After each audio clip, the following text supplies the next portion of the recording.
I'm Jules Schroeder. I am the creator and founder of Unconventional Life. I am a millennial expert, musician, and thought leader on a mission to inspire and empower people to create a life by their own design.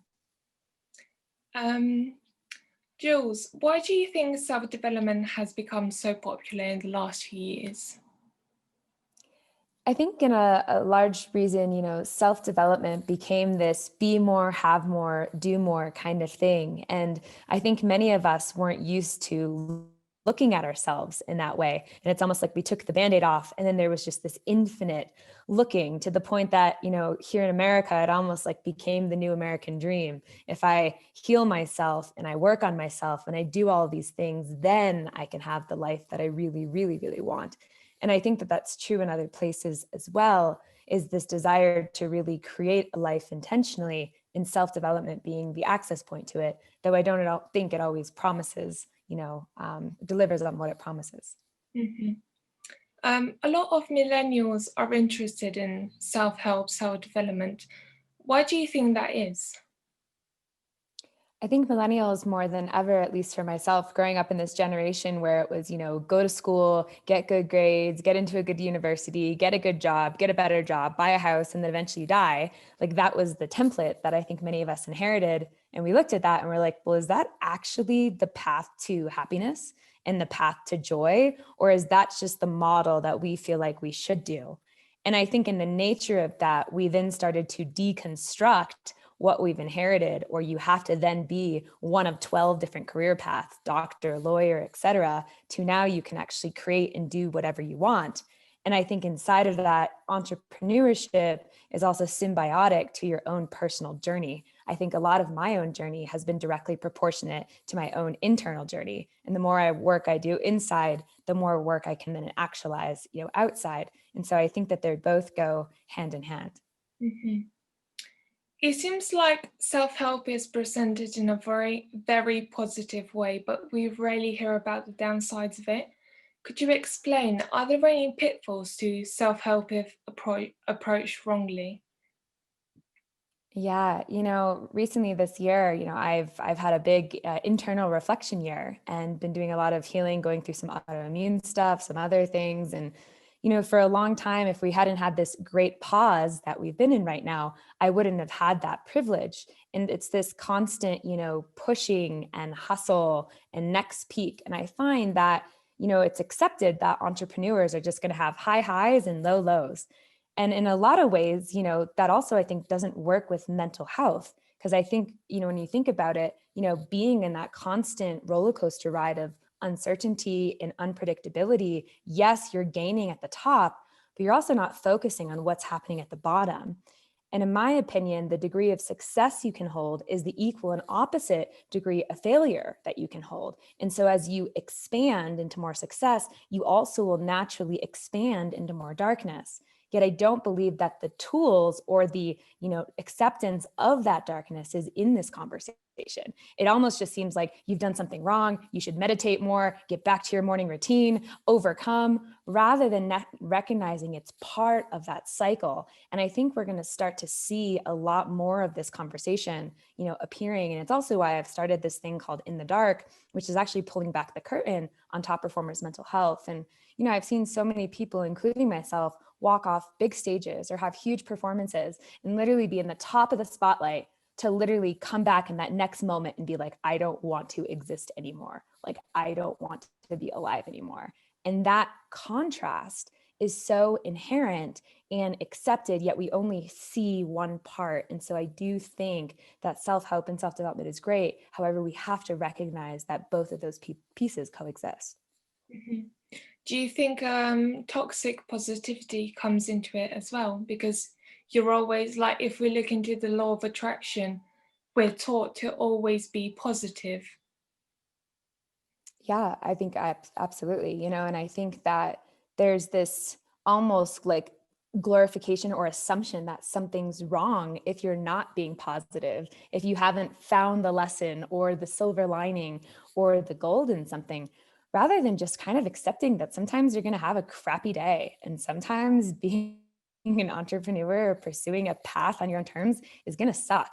And I think the more we can normalize that, the more we can give ourselves permission to accept and be vulnerable in our own humanity. And at the end of the day, we're all people living in bodies. And yes, some of us are superhuman and we go on to do extraordinary things, but we also can only do the extraordinary things to the degree that we can be right with our center. And so I do think that both, are needed. How does social media influence the self-help craze?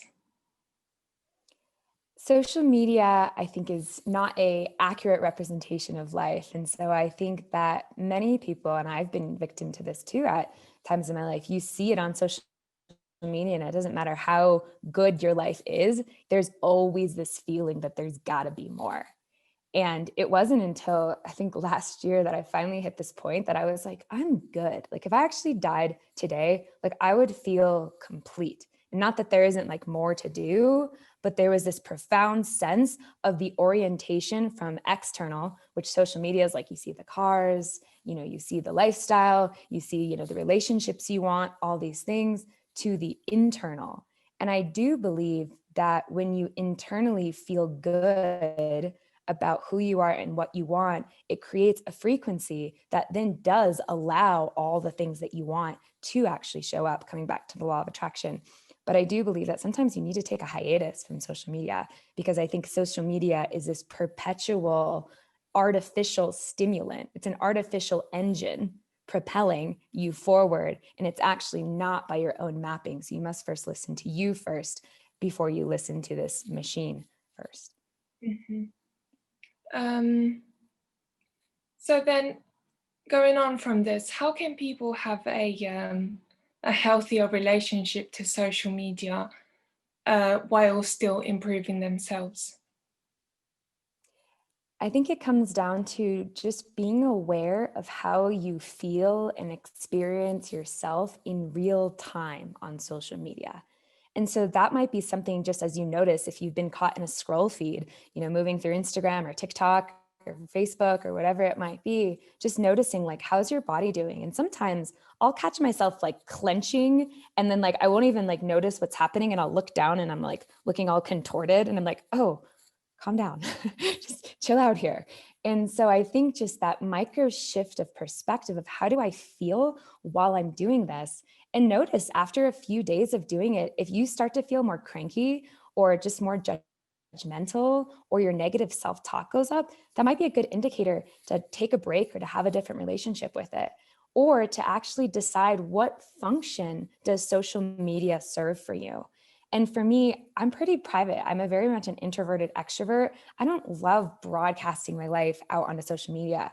I love Instagram stories because it's become a video diary for me of my life that I can look back on. So for me, that's my why. And it's cool that some people get to be shared in it with me, but I know the function for me in my participation rather than being an unconscious consumer. And so it doesn't matter what your why is for why you approach it. Just be clear on what value is it giving you and how do you feel while you're in it in real time, and just be willing to microadjust as accordingly and as you see fit.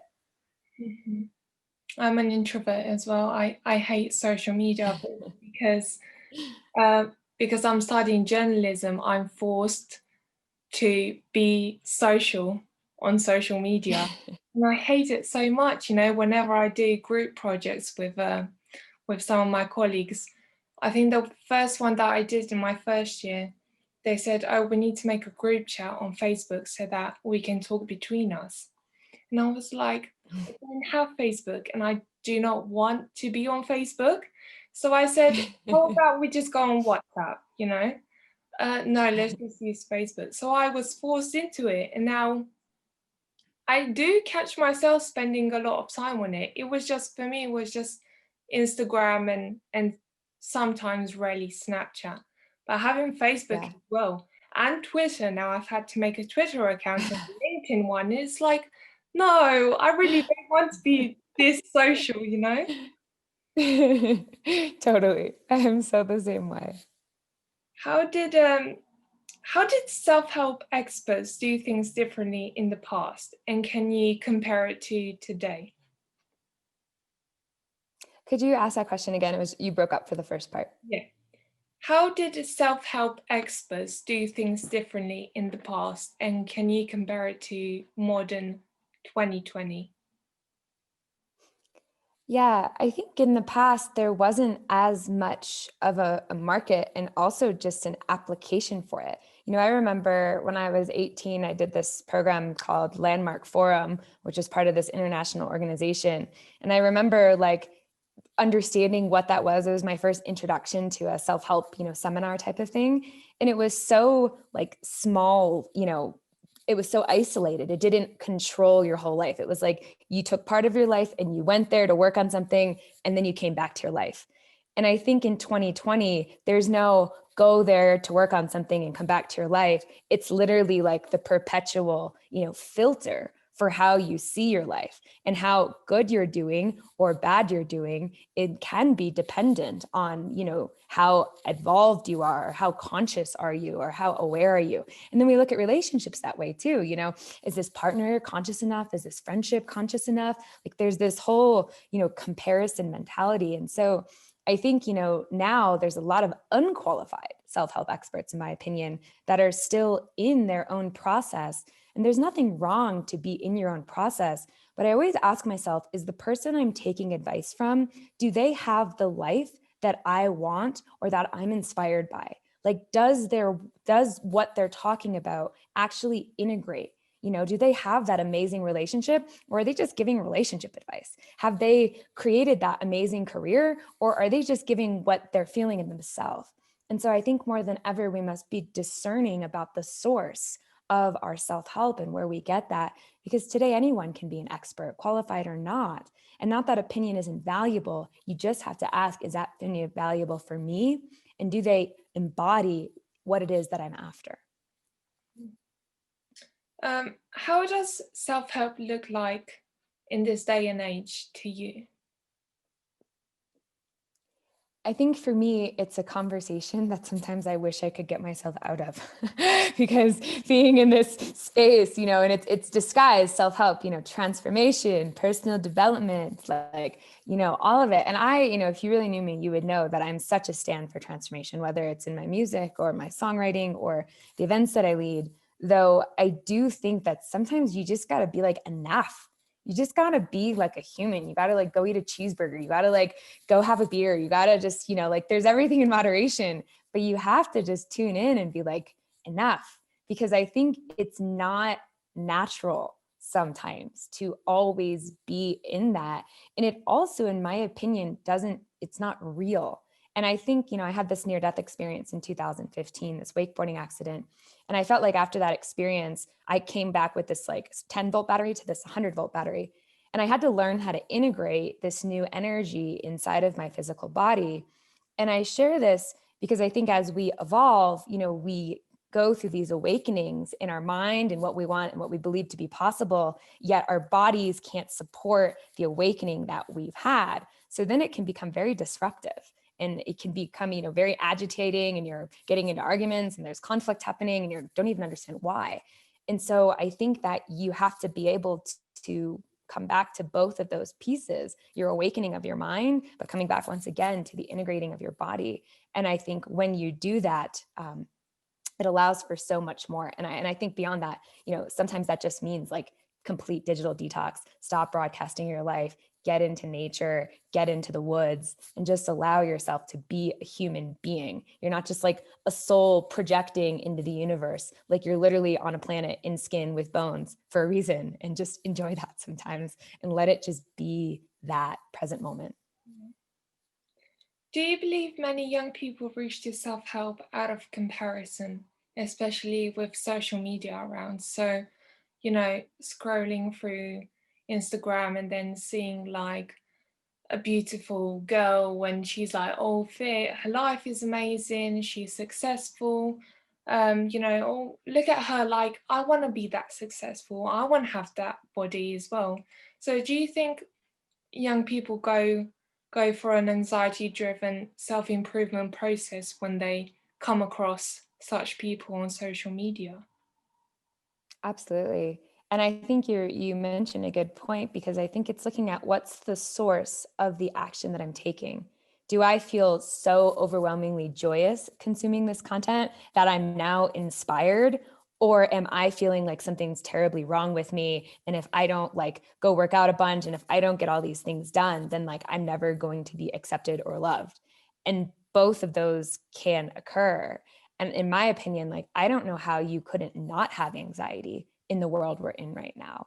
Like, my anxiety quota, especially to those of us who are ultra sensitive and have these incredible gifts, it's just picking up on all of that heightens it. And sometimes it's hard to pinpoint the source of your own anxiety. And so you'll, watch that post, or you'll scroll through social media or whatever it might be, and it might not even be from you. It's just actually in the collective. You've hit an overflow quota and you haven't even realized it because you're very sensitive. At least that's how it is for me. And so I think that young people, especially why I think suicide rates and things are, so high, is it's unrealistic to be certain things. Not that you can't have goals, but it's a constant, like, where do you draw the line? You create a goal and then you've gotten that goal and your mind's already at another goal. And that doesn't end until you draw the line and say, enough. Like, I'm going to choose what I choose because I choose it. And I think that's something we have to remember. And, I think that's why I was watching actually a Lizzo post. I don't know if you know her, the singer, Yeah, and she's like in this like amazing. beautiful, like full on like naked campaign. And she's like, these are my backside rolls and this is my front. And it's like that kind of content, like, that kind of content you need to be consuming in addition. It can't just be one type. If you're only following beautiful filtered fitness models on Instagram, like, that is not realistic. So like, add a Lizzo in there, like, aspire to them, but add a Lizzo in there and add variety so that you get a balanced approach. Otherwise, you are setting yourself up to fail, in my opinion. And you're never going to win that game unless you pop yourself out and say, I'm in the wrong game. This is the Matrix. Like, I don't even need to be playing this game to begin with. That is a really good tip, actually. I think I need to start doing that as well with my social media. So we're talking about the negative sides of it now, but what are some good things that have come out in regards to this focus on the self-help for millennials? Yeah, I think, like I said, I've built my whole business and most of my life, from transformation. Is it's really cool to watch people waking up. Sometimes when you turn the lights on, you don't always like what you see, which we've been talking about, some of the negative parts. But there's also beauty in being able to bring curiosity and to be willing to look. And that's a practice that I'm always in when I think about self-help and transformation, is just curiosity. Because I think when you bring curiosity, it moves you away from judgment and more into possibility. And I think curiosity can be the bridge of like, I keep noticing this pattern in relationships. Why do I always attract these men who seem to be unavailable? Or wow, why is this happening? And I think that those are valuable, important questions to cultivate awareness, which ultimately leave you with more connection, deeper relationships, more of what you want. And I think, the degree of what we have success in our life is the degree of which we believe it's possible. And so when you look at these artificial ceilings of like, oh, I can do this, but I can't do that. Like, oh, I can, make an album, a music album, but it'll never be a top 100. Or I can make a top 100 album, but I'm never going to sell out an international tour, or whatever that might be in yourself. I think that these tools can be great to just pop you out and be like, wait, who said that? Did someone tell me that? Or did I make that up based on my own, limiting beliefs? And so I think both of them, when used in the right way, can be deeply fulfilling and deeply rewarding. And, I think the best also practice is to be in community while you're in self-help or transformational spaces, because sometimes you can't see what you can't see. You don't know what you don't know. So it takes other people's reflection to show you your progress, or it takes other people's reflection to show you, hey, where something's not working or not working as well as you want it to. And it becomes less about yourself and more about using other to kind of hold you and support you. Also love you up, in the process rather than tear you down. And sometimes on my own, I am the worst critic. So it's nice to have support while you move through it, which is why I think events and communities and things like that are so important to anchor that. Do you think millennials are also more focused on the health and mental well-being, which is why they approach self-help? Is that one good thing that you think came out of this focus? Yeah, absolutely. I mean, I think more than ever, we're looking at the holistic perspective of success. It's not just can we make money and have a career, and success is measured by the money in our bank account. It's also like, do we feel good about ourselves? Do we feel good in our body? Are we eating right? Are we getting to travel? Are we doing our self-care practices? And I do think the holistic perspective of success is how you satiate that feeling of fulfillment that sometimes nags you at night or when you wake up in the morning. So I do believe it needs to be all of it. It's the and reality. And I noticed for myself, if I drop my physical down, then my desire to then create something else suffers. So you get to see it's all cogs of the wheel. And that's one thing I love about this generation, about millennials specifically, is that we're looking at the total picture. And that's, I think, really where long-term sustainable change happens rather than these quick fixes. Mhm. What is your advice to someone who wants to start off on this self-development journey? Also taking in consideration the negative pitfalls of self-development that they can easily fall into if they don't, are not aware enough of both sides of the sword. Yeah. So the first thing I would say would be to make a list of people that you look up to or that inspire you, and have 3 conversations with those people. And they don't have to be like huge people out in the world. It can just be people in your life, or, it could be a friend's dad, or it could be your parent, or whatever it is. And just ask, what it is like being them. I think it's so important, the perception of what we perceive versus like what's actually true. And so I think getting a full understanding of that person's world, like asking them, what do you love about your world? How did you get where you are? What worked for you? It seems like you just like, physical body comes so easily to you. Is that true? Maybe they're like, oh no, I like work like a bunch of hours a day and like I have cheeseburgers all the time and like it's a balance, versus like your mind of like strict regimen and all these things. So have those conversations. And I think the other thing that's really important is having a awareness practice, a meditation practice. And that doesn't mean you actually have to sit and meditate. For me, I am more of a movement by meditation kind of gal. Like I love yoga. And when I do yoga and I'm in the shavasana at the end of the class, that's more meditative for me than sitting and just like receiving meditation that way. And so it could be being out in nature and just going through a walk through the woods, or a walk on a quiet street, or whatever it might be. But I do believe when you have stillness in time with yourself, you can start to bring awareness to what it sounds like in your mind. And I always come back to this word think when I'm overthinking. So I'll be like, in a movement meditation of some kind, and then I'll notice my mind wander into how my weekend plans are going to go and this, that, and the other thing. And I'll just say, think. And it brings me right back to present moment. So you can start to notice the trails that you go on, in this intentional time of like, or I'll go, wow, Jules, you haven't worked out. Your diet's been really crappy, blah, blah, blah, blah, blah, blah. And then you come back and think. And so I think cultivating present moment awareness in a form that's right for you is a great place to start. And then also having conversations with people that you look up to or that inspire you to really understand how they got where they got can be great indicators for the right path for you, because there's infinite ways. And it's all about figuring out what feels good for you and then trying it out and then iterating it and trying it out again and then iterating it again. Do you do you not think we should give up this rat race and have the courage to find contentment in the life we live in, without being so self-absorbed in this trend of self-development?